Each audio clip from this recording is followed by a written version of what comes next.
चीज खत्म हो जाएगा। और ये मैं सच कह रही हूँ। तो क्या दुनिया उस दिन का इंतजार करे कि सुषमा मर जाएगी तो दुनिया खत्म हो जाएगा, या फिर उसको परिवर्तन करने की कोशिश करेंगे, उसको बचाने की कोशिश करेंगे? हमें मार दीजिए, हमें कोई आपत्ति नहीं है, हमें मरवा दीजिए, लेकिन जिस दिन मरवा दीजिएगा उस दिन आप भी नहीं बचेंगे। सभी प्रेस मीडिया भाइयों को प्रणाम करती हूँ, नमस्कार करती हूँ कि आप लोग आज मेरी बात सुनने के लिए यहाँ आए।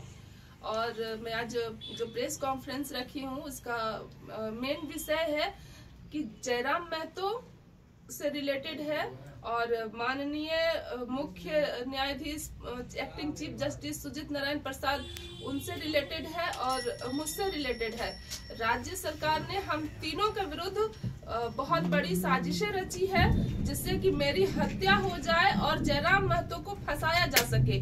और इसी संदर्भ में मैंने माननीय उच्च न्यायालय में याचिका दायर किया, जहां मेरा 2 साल से PIL चल रहा था।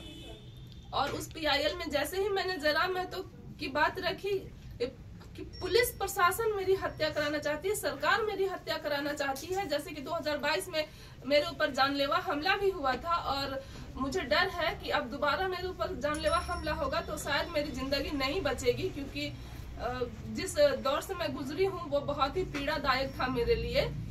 और इस बात को राज्य सरकार ने सीधे तौर पर सुनने से मना कर दिया और PIL को 100 मोटो ले लिए, 100 मोटो संज्ञान ले लिए, जबकि उस PIL में मैं 2 साल से मेहनत कर रही थी। राज्य सरकार के जो नाकाम चीजें हैं उसको मैं बार बार न्यायालय के सामने रख रही थी कि महिलाओं की क्या दुर्दशा है।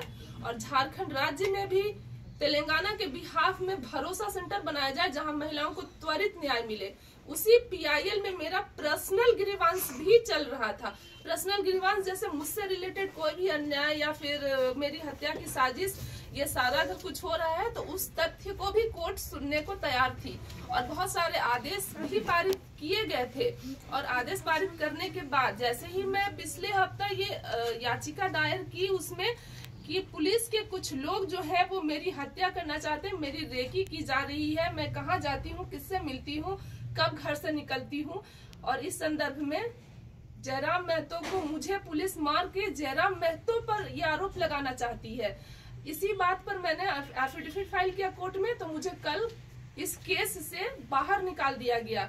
ना तो मैं इस केस में रहूंगी और ना ही अब मैं अपनी आवाज रख सकती हूँ न्यायालय के समक्ष। सारा चीज खत्म हो जाएगा। और ये मैं सच कह रही हूँ। तो क्या दुनिया उस दिन का इंतजार करे कि सुषमा मर जाएगी तो दुनिया खत्म हो जाएगा, या फिर उसको परिवर्तन करने की कोशिश करेंगे, उसको बचाने की कोशिश करेंगे? हमें मार दीजिए, हमें कोई आपत्ति नहीं है, हमें मरवा दीजिए, लेकिन जिस दिन मरवा दीजिएगा उस दिन आप भी नहीं बचेंगे। इतनी कड़ी सुरक्षा के बीच में जवान आपके गेट के ही पास हैं, कैसे आपको लगता है कि आपकी जान चली जाएगी? देखिए जान, आप भगवान के बारे में बोल रहे हैं कि जिसका कोई नहीं होता है उसका भगवान होता है, तो भगवान पे भी आपको विश्वास नहीं है और यहाँ पे तो गार्ड भी तैनात है, सुरक्षा है। बिल्कुल। तो देखिए भगवान है तो वो कोई आकर के यहाँ पे मैजिक नहीं करेंगे। उन्होंने एक दूसरे से संबंध बनाया है कि आप धरती में हैं तो मैं विश्वास में हूँ।